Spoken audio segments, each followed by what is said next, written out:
আসসালামু আলাইকুম। স্বাগতম দেশজগৎ নিউজের আজকের দেশ বিদেশের আলোচিত খবরে।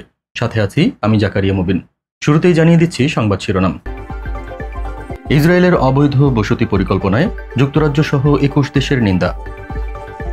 নেতানিয়াহুর নতুন শর্ত, যুদ্ধবিরতি নয় গাজা দখলের ভয়ঙ্কর ঘোষণা। রাশিয়ার অনুমতি পেলেই ইউক্রেনে সেনা পাঠাবে তুরস্ক।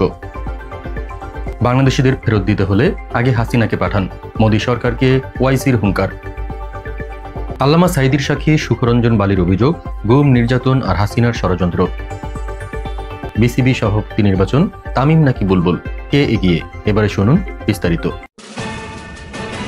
ইসরায়েলের অবৈধ বসতি পরিকল্পনায় যুক্তরাজ্য সহ ২১ দেশের নিন্দা।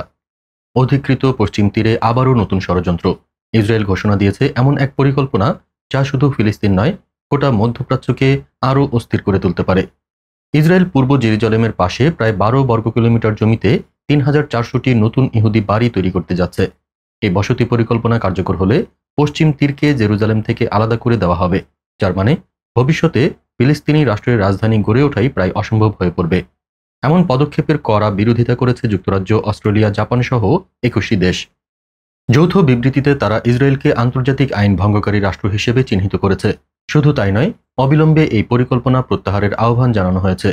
জাতিসংঘের মহাসচিব আন্তোনিও গুতেরেস থেকে শুরু করে ইউরোপীয় কমিশন সবাই সতর্ক করেছেন, এই অবৈধ বসতি কেবল সহিংসতা বাড়াবে, নিরাপত্তা ভেঙে দেবে আর অস্থিতিশীলতা ছড়িয়ে দেবে পুরো অঞ্চলে। প্রশ্ন হলো, ইসরায়েল কি থামবে, নাকি ফিলিস্তিনের ভূমি গিলে খাওয়ার এই আগ্রাসী খেলা আরও ভয়ঙ্কর পরিণতি ডেকে আনবে? সত্যটা জানার জন্য চোখ রাখতে হবে আগামী দিনগুলোর দিকে। নেতানিয়াহুর নতুন শর্ত, যুদ্ধবিরতি নয় গাজা দখলের ভয়ঙ্কর ঘোষণা।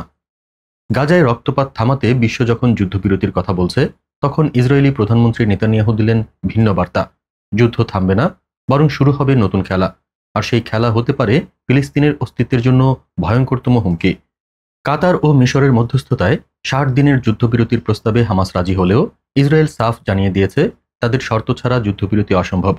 শুধু তাই নয়, নেতানিয়াহু ঘোষণা করেছেন গাজা সিটি দখলে বড় ধরনের সামরিক অভিযান চালানোর অনুমোদন দিয়েছেন তার মন্ত্রিসভা। নেতানিয়াহু বলছেন, হামাসকে পরাজিত করা আর জিম্মিদের মুক্তি, এ দুটো একসাথেই চলবে। অথচ বাস্তবতা হলো, ইসরায়েলি ট্যাঙ্ক গাজা শহরের দুয়ারে দাঁড়িয়ে আর হাজার হাজার ফিলিস্তিনি জীবন বাঁচাতে পালাচ্ছেন। ইতিমধ্যে নিহতের সংখ্যা ছাড়িয়েছে ৬২,০০০-এরও বেশি। প্রশ্ন এখন একটাই, এই যুদ্ধ কি আসলেই জিম্মি মুক্তির জন্য, নাকি গাজাকে ধ্বংস করে ফিলিস্তিনের শেষ স্বপ্নটুকু মুছে দেওয়ার জন্য? সময়ই দেবে উত্তর, কিন্তু তার আগেই ফিলিস্তিনের মাটিতে রক্তের স্রোত বয়ে যাচ্ছে অনবরত। রাশিয়ার অনুমতি পেলেই ইউক্রেনে সেনা পাঠাবে তুরস্ক। ইউক্রেন যুদ্ধ থামানোর নামে নতুন এক সমীকরণ তৈরি হচ্ছে। এবার সেই সমীকরণে সরাসরি ঢুকে পড়ল তুরস্ক।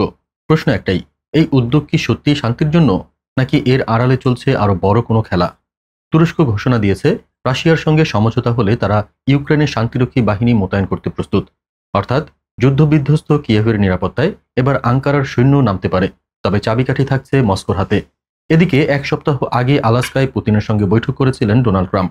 এর পরপরই ওয়াশিংটনে জেলেনস্কি ও ইউরোপীয় নেতাদের সঙ্গে বৈঠকে ট্রাম্প বলেছিলেন, আমেরিকা সহযোগিতা করবে, কিন্তু ইউক্রেনে সেনা পাঠাবে না। সেই দায় নিতে হবে ইউরোপকে। এমন সময় তুরস্ক জানালো তারা প্রস্তুত, তবে ন্যাটোর হয়ে নয়, নিজেদের প্ল্যাটফর্ম থেকে। সূত্র বলছে, প্রথম ধাপে কৃষ্ণসাগরেই মোতায়েন করা হতে পারে তুর্কি ফোর্স। কিন্তু রাশিয়া কি এই উপস্থিতি মেনে নেবে, নাকি এটিও হবে আরেক নতুন সংঘাতের সূচনা? তুরস্ক যদি মাঠে নামে, তবে ইউক্রেন যুদ্ধের মোড় ঘুরবে নিশ্চিত। এখন দুনিয়া তাকিয়ে আছে মস্কো সবুজ সংকেত দেয় কিনা, নাকি নতুন আগুন জ্বলে ওঠে পূর্ব ইউরোপের আকাশে। বাংলাদেশিদের ফেরত দিতে হলে আগে হাসিনাকে পাঠান, মোদী সরকারকে ওআইসির হুঙ্কার। ভারত জুড়ে যখন বাংলাদেশিদের ফেরত পাঠানোর দাবি তুলছে মোদী সরকার, তখন হায়দরাবাদ থেকে উঠল এমন এক কণ্ঠ যা সরাসরি দিল্লিকে অস্বস্তিতে ফেলেছে। আসাদুদ্দিন ওয়াইসি বললেন, বাংলাদেশিদের ফেরত পাঠাতে চাইলে আগে শেখ হাসিনাকেই ফেরত পাঠান। অল ইন্ডিয়া মজলিস ই ইত্তেহাদুল মুসলিমিনের প্রধান ওয়াইসি প্রশ্ন তুলেছেন, বাংলাদেশের বিতাড়িত এক নেত্রীকে ভারত আশ্রয় দেবে কেন? তিনি বলছেন, জনপ্রিয় আন্দোলনে পতিত হাসিনাকে লুকিয়ে রেখে গরিব মুসলিম শ্রমিকদের বাংলাদেশি আখ্যা দিয়ে হেনস্থা করা হচ্ছে। ওয়াইসি ক্ষোভ প্রকাশ করে বলেন, বাংলায় কথা বললেই কাউকে বাংলাদেশি বানানো হচ্ছে, অথচ মালদহ মুর্শিদাবাদের নিরীহ মানুষরা নাগরিক প্রমাণপত্র দেখিয়েও পুলিশের নির্যাতনের শিকার হচ্ছেন। তিনি সাফ জানিয়ে দিয়েছেন, ভারতের নাগরিক তালিকা বা এনআরসি এখন মুসলিমদের টার্গেট করতেই ব্যবহার হচ্ছে। প্রকৃত নাগরিকরাও ভোটার তালিকা থেকে বাদ পড়ছেন। ওয়াইসির হুঁশিয়ারি একটাই, বাংলাদেশিদের নাম করে গরিবদের নিপীড়ন বন্ধ করুন, আগে সেই হাসিনাকে ফেরত পাঠান যিনি আজও ভারতীয় আশ্রয়ে বসে সমস্যার জন্ম দিচ্ছেন। প্রশ্ন এখন একটাই, দিল্লি কি এ সত্যের মুখোমুখি দাঁড়ানোর সাহস রাখে? আল্লামা সাঈদীর সাক্ষী সুখরঞ্জন বালির অভিযোগ, গুম, নির্যাতন আর হাসিনার ষড়যন্ত্র। বাংলাদেশের ইতিহাসে সবচেয়ে আলোচিত মামলাগুলোর একটি ছিল আল্লামা দেলাওয়ার হোসেন সাঈদীর মামলা। কিন্তু 12 বছর পর উঠে আসছে এমন এক ভয়ঙ্কর অভিযোগ যা রীতিমতো কাঁপিয়ে দিয়েছে দেশকে।